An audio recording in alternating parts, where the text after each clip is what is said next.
আমার নবীজি বলছেন সিত্তাতু আশিয়াইন হুন্না গরীবাতুন মিন সিত্তাতি মাওয়াদিয়া। কিয়ামতের আগে 6টা জিনিস বড় অসহায় হয়ে যাবে, বড় গরিব হয়ে যাবে।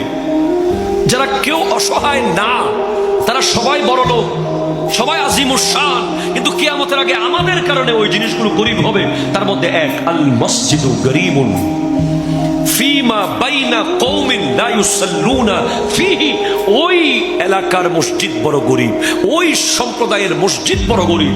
মসজিদের দামি টাইলস আছে, দামি দরজা আছে, দামি জানালা আছে, দামি লাইট আছে, দামি ফ্যান আছে, দামি এসি আছে।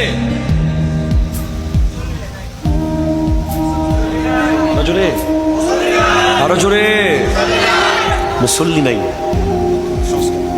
কি করতে হবে জানেন? এখন যারা মসজিদ বানাইছেন তাদেরকে অনুরোধ করবো, মুসল্লি যদি না আসে এখন থেকে আর মসজিদের টাকা তুলবেন না। মসজিদের দেওয়াল ছাদ লাগবে, ফ্যান লাগবে না।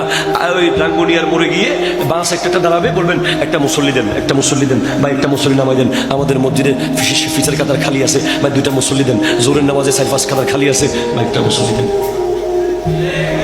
এই সময় এসে গেছে, অলরেডি এই দিন এসে গেছে। মুসল্লি তুলতে হবে এখন, না হলে মসজিদের বদদোয়া, মসজিদের বদদোয়া। আমার আল্লাহ বলছেন যারা মসজিদকে মুসল্লি কমিয়ে গরিব বানিয়ে ফেলেছে, কিয়ামতের মাঠে আমার নবী বলছেন আল্লাহ তাদের দিকে তাকাবে না।